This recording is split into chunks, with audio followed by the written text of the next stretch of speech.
There is a strange mistake most people make when they think about changing their lives. They look outward first. They ask, how do I make people respect me? How do I become more successful? How do I make people treat me differently? How do I get more opportunities? But they rarely stop to examine the deeper question underneath all of these concerns. Who do I believe I am? Because before the world responds to you, you respond to yourself. Every day, you are sending signals to other people about your value, your confidence, your limitations, and what you will tolerate. Most of these signals are not communicated through words.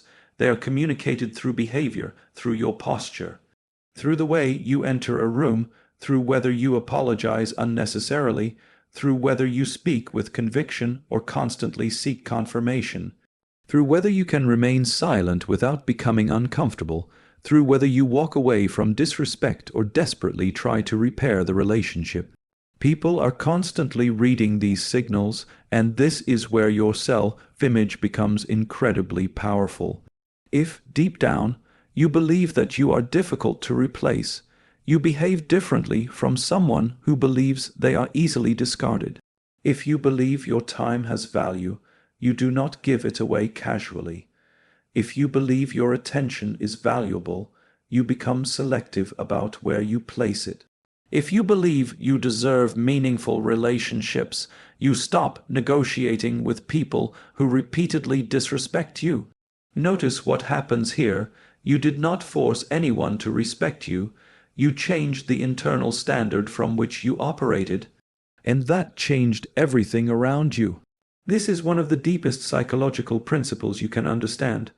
People often respond less to what you say you are, and more to what your behavior consistently reveals you believe about yourself. Imagine two people entering the same room. One desperately wants to be liked.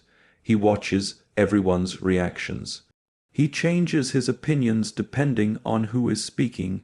He laughs too loudly at jokes that are not funny. He explains himself constantly. He tries to prove his intelligence, his usefulness, his worth. The second person does not need to dominate the room. He does not need everyone to approve of him. He listens. He speaks when he has something meaningful to say. He is comfortable disagreeing. He does not become emotionally destabilized when someone dislikes him. Which person appears more powerful? Usually it is the second. Not because he is necessarily smarter, richer, or more talented, but because he is psychologically less dependent on the reactions of others. And that independence creates an unusual form of presence. This is why confidence cannot simply be manufactured through positive affirmations. You can stand in front of a mirror and repeat, "I am powerful," 100 times, but if your daily behavior contradicts that belief, your mind will recognize the contradiction. Real confidence is evidence-based. You build it by keeping promises to yourself. You build it by doing difficult things when nobody is watching. You build it by learning to tolerate discomfort instead of immediately escaping it. You build it by saying no when you mean no. You build it by accepting that some people will misunderstand you and refusing to spend your entire life correcting their perception. You build it by making decisions and accepting responsibility for their consequences. Every time you do these things, you send a message inward. I can trust myself. And that may be more important than convincing the world to trust you, because when you do not trust yourself, you become dependent on external validation. You need someone to tell you that you made the right decision. You need approval before you express an opinion. You need reassurance before you take a risk. You need someone else to confirm that you are valuable. And the more confirmation you require, the more power you surrender. This is why the transformation must begin internally. You cannot build a powerful external life while maintaining a weak internal identity. If you see yourself as a victim, you will interpret every obstacle as evidence that the world is against you. If you see yourself as incapable, You will interpret challenges as reasons to retreat. If you see yourself as unworthy, you may unconsciously sabotage opportunities that would force you to confront a larger version of yourself. But change the identity, and suddenly the same circumstances can mean something completely different. A rejection becomes information, a failure becomes training, solitude becomes preparation, criticism becomes something to evaluate rather than something to fear. A difficult person becomes a lesson in emotional control. This is the difference between a person who is controlled by circumstances and a person who uses circumstances as material. And understand something important. Changing your self-image does not mean creating a fantasy about yourself. It means becoming brutally honest about who you are and who you are capable of becoming. You do not need to convince yourself that you are perfect. You need to stop defining yourself by your weaknesses. There is a profound difference. If you failed yesterday, that is an event, not an identity.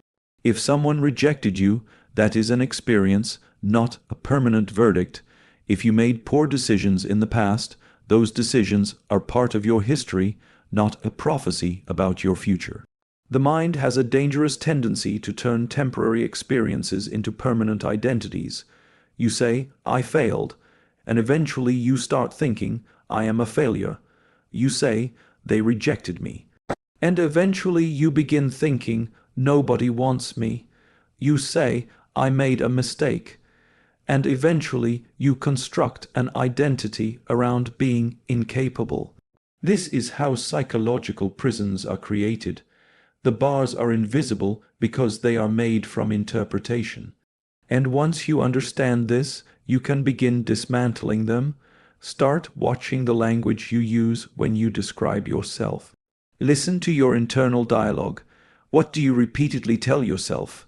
Do you constantly describe yourself as unlucky, weak, behind, unattractive, unsuccessful, awkward, or powerless?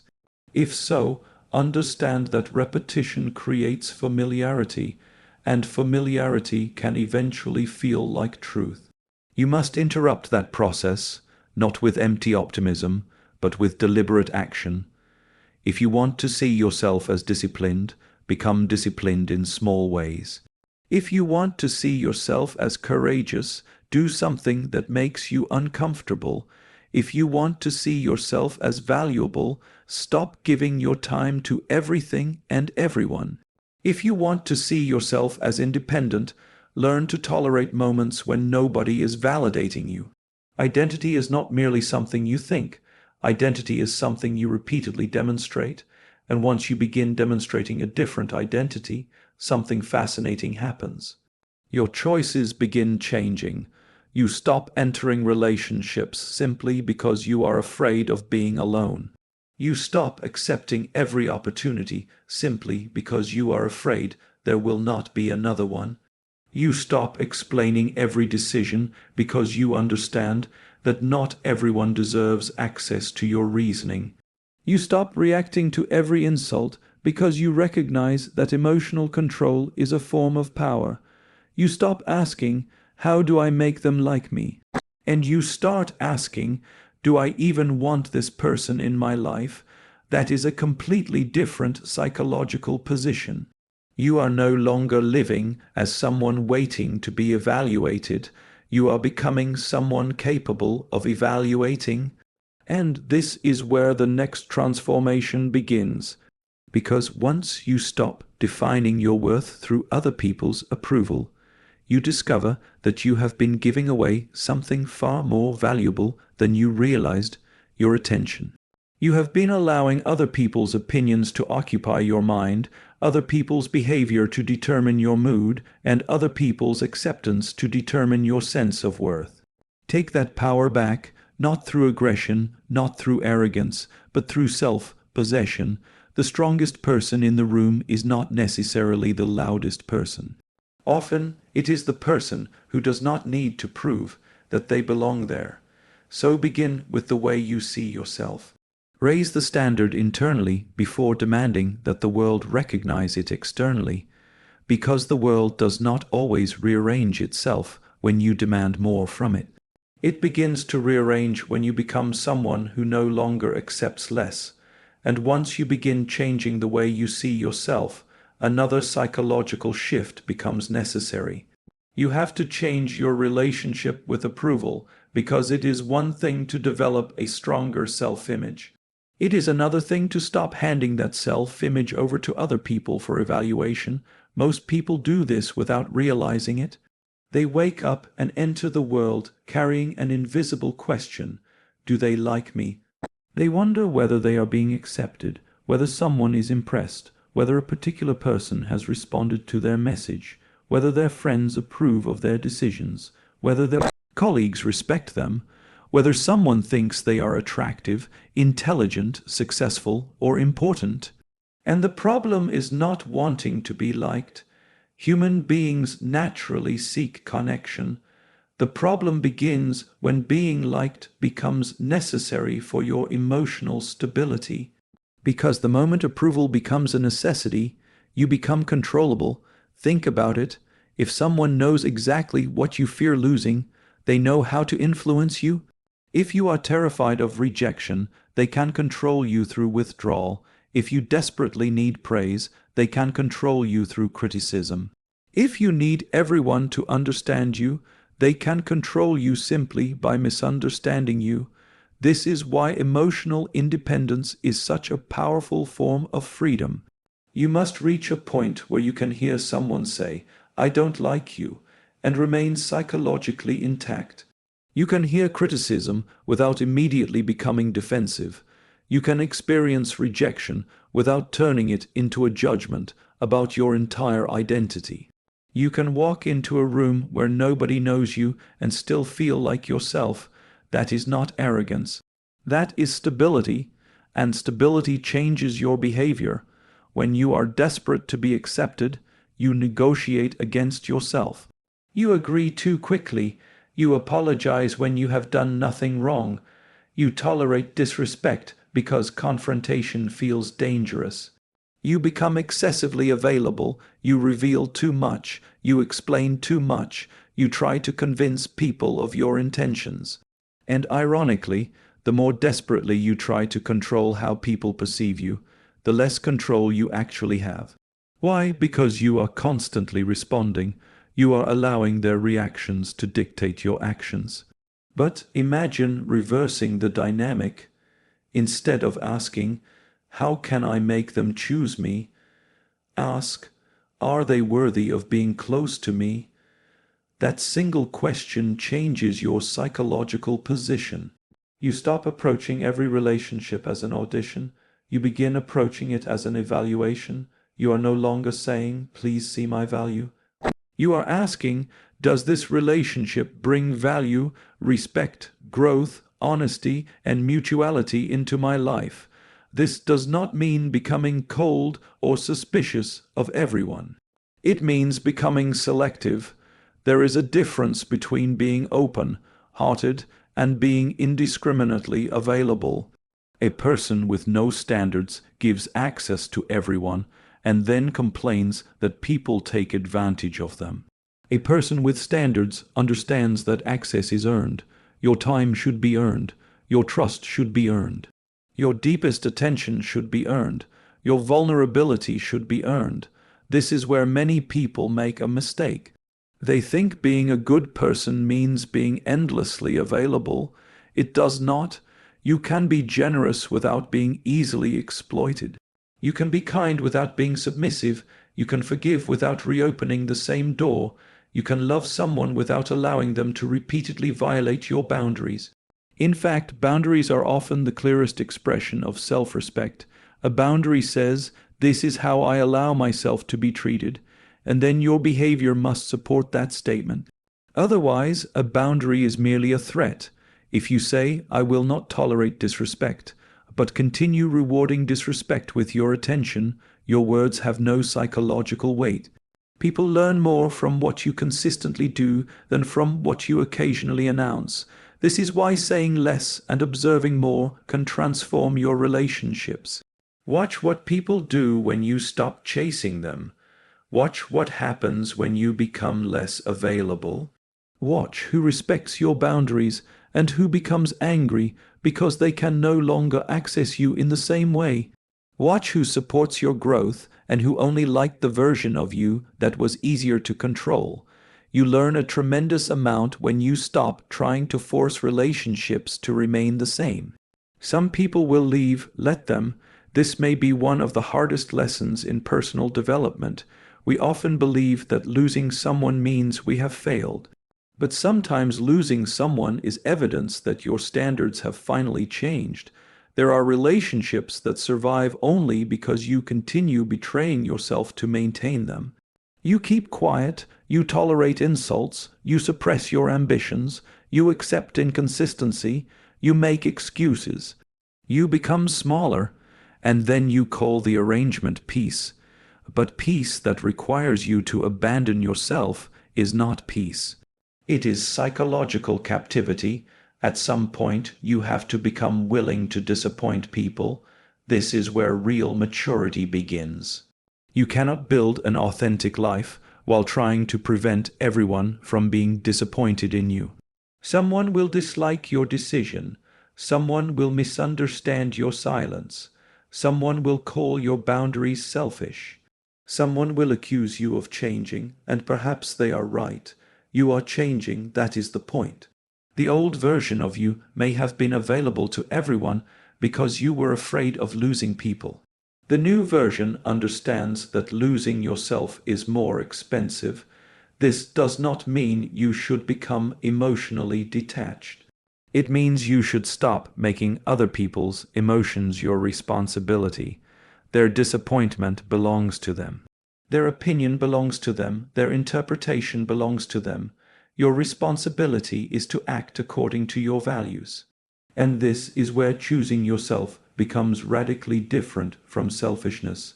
Selfishness says, I do not care what happens to anyone else. Self-respect says, I care about others, but I will not destroy myself to maintain their approval. That distinction matters. Because when you stop chasing approval, you gain something incredibly valuable, attention. Your mind becomes quieter.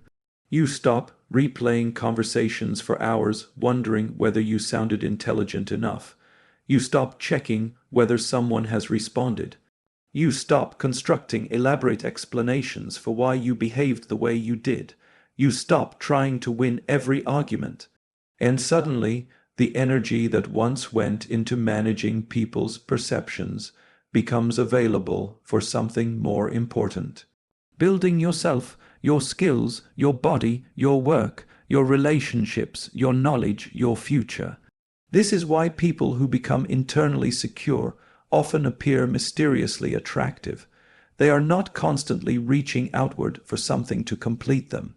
They have developed a center, and people are naturally drawn toward those who possess an internal center because such people are difficult to manipulate. They listen without immediately agreeing. They disagree without becoming hostile. They can be alone without becoming desperate. They can receive praise without becoming addicted to it. They can receive criticism without collapsing under it. They understand that neither praise nor criticism is a complete description of who they are. That is psychological freedom. And once you experience it, you begin to understand something profound. You do not need everyone to choose you. You need to become capable of choosing yourself. Choose your standards. Choose your environment. Choose what deserves your attention. Choose what deserves your trust. Choose the people who are allowed close to you, and most importantly, choose the person you are becoming. Because the moment you stop living as an applicant waiting for the world to approve you, you become an individual capable of making judgments about the world. You stop asking, what do I need to do so they will accept me?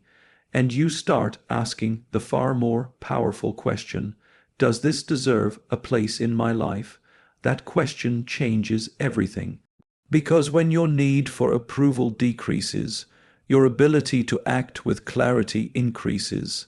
And when your clarity increases, your standards rise. And when your standards rise, your environment eventually has to respond. Some people will rise with you. Some will resist you. Some will disappear. Let them. Not every loss is a tragedy. Sometimes the door closes because you finally stopped standing in front of it, begging to be invited inside. And once you have stopped chasing approval, once you have learned to choose yourself, instead of constantly waiting for others to choose you, you arrive at the final and perhaps most important transformation. You must build an inner standard strong enough to govern your life. Because it is not enough to say, "I respect myself." The real question is, what does your self-respect make you do? What do you tolerate? What do you refuse? Where do you place your attention? Who receives access to you? What do you do when nobody is watching? These questions reveal your real philosophy far more accurately than anything you say about yourself. Your identity becomes powerful when it becomes behavioral. Anyone can claim to value discipline, but the disciplined person gets up when they do not feel like it. Anyone can claim to value their future, but the person who truly values their future is willing to sacrifice immediate pleasure for long-term strength. Anyone can say they want respect, but the person who respects themselves refuses to repeatedly participate in situations that destroy their dignity. This is where many people fail. They want a different life without developing a different standard. They want better relationships while continuing to accept unhealthy behavior. They want success while continuing to spend their best hours on distraction. They want confidence while constantly avoiding situations that would require courage. They want to be taken seriously while treating their own commitments as optional. You cannot build a powerful life from contradictory behavior. Eventually, your actions must agree with your identity. And this is why standards matter more than intentions. Intentions are emotional, standards are structural. You may intend to become successful, but a standard says, "I work even when motivation disappears." You may intend to become healthier, but a standard says, "I do not negotiate with habits that destroy me." You may intend to become respected, but a standard says, "I will not participate in conversations where I am repeatedly humiliated." You may intend to become mentally stronger, but a standard says, "I will pause before reacting." That pause is important, because your life is often determined by the space between stimulus and response. Someone insults you. You have a choice. Someone rejects you. You have a choice. Someone ignores you. You have a choice. You experience failure. You have a choice. Most people surrender that choice immediately. They react from emotion, and then they spend the next several hours or several years dealing with the consequences of a moment they never learned to control. But when you develop an inner standard, you create rules for yourself before the emotional situation arrives. You decide in advance what kind of person you will be. That is power. You no longer need to negotiate with yourself every time temptation appears. You already know, you already decided, and this creates consistency. Consistency is one of the most underestimated forms of psychological strength. People often think power comes from dramatic moments, the perfect speech, the impressive achievement, the intimidating presence. But real power is usually much quieter. It is the person who keeps showing up, the person who keeps learning, the person who does not abandon their principles because of temporary pressure, the person who can delay gratification, the person who can walk away from an attractive opportunity because it conflicts with a larger goal, the person who can remain calm when everyone else becomes emotional. Over time, these small decisions accumulate, and eventually people begin to experience you differently, not because you announced that you had changed, because they witnessed the evidence. This is where the world begins to rearrange itself. People who once assumed you would always be available notice that you have boundaries. People who underestimated you notice that you have become competent. People who expected you to react emotionally discover that you remain calm. People who previously ignored your time discover that you no longer give it away freely. Opportunities begin to appear because your skills have improved. Relationships change because your standards have changed. Your environment changes because you are no longer the same participant within it. This is an important distinction. You do not have to manipulate the world into changing. You change your position within the world. And when your position changes, the response changes. Think of it like gravity. You do not need to chase every object toward you. You need to develop enough substance that your presence has weight. Competence creates weight. Discipline creates weight. Character creates weight. Emotional control creates weight. Reliability creates weight. Self-respect creates weight. And the more weight you develop internally, the less you need to announce yourself externally. This is why the person who constantly tells everyone how valuable they are often appears less valuable than the person whose behavior demonstrates it. Value does not need to scream. It becomes obvious through repetition, and repetition requires patience. This is where modern culture can deceive you. It teaches you to expect immediate transformation. Change your mindset today. Become successful tomorrow.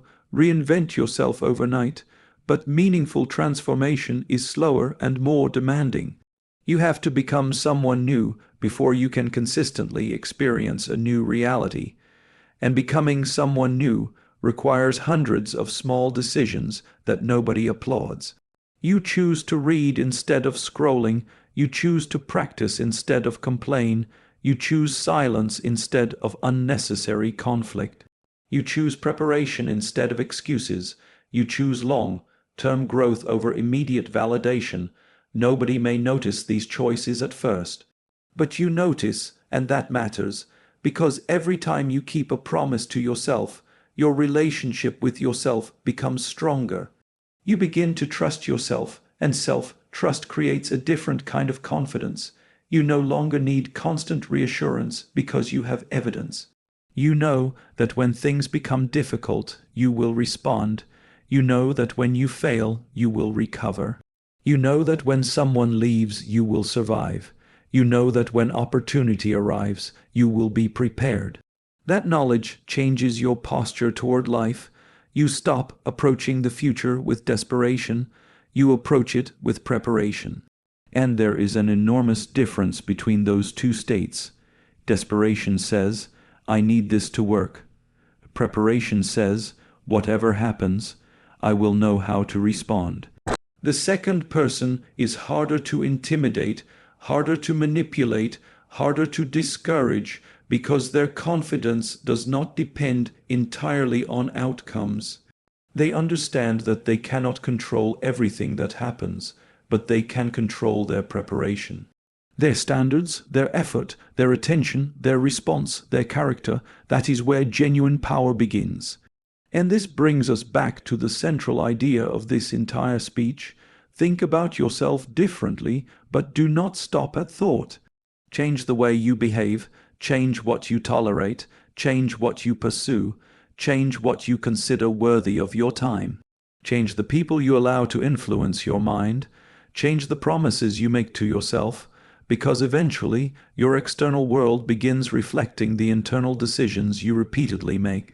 Some doors will close, others will open. Some people will respect you more, others will accuse you of changing. Some opportunities will disappear, better opportunities may eventually take their place, and you will discover that this was never really about controlling the world. It was about becoming the kind of person who no longer needs to control it. You become steady enough to adapt, strong enough to walk away, disciplined enough to wait, intelligent enough to observe, and courageous enough to act when the moment arrives. That is the final transformation. You stop asking life to become easier. You become harder to destroy.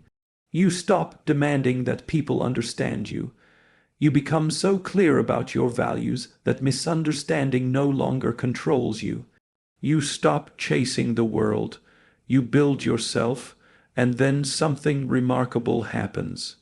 The opportunities, relationships, environments, and possibilities that match the person you have become begin finding their way toward you. Not because the universe magically rearranged itself, but because you finally became someone capable of seeing, recognizing, and accepting what was always beyond the reach of your former identity. So before you leave this idea behind, ask yourself one uncomfortable question. If someone watched everything you did for the next 30 days without hearing anything you said about yourself, what would they conclude you believe about your own value? Your answer is your current identity. And if you do not like the answer, do not complain about the world. Change the evidence, change the habits, change the standards, change yourself. Because when you become different at the level of your decisions, the world around you can no longer remain exactly the same.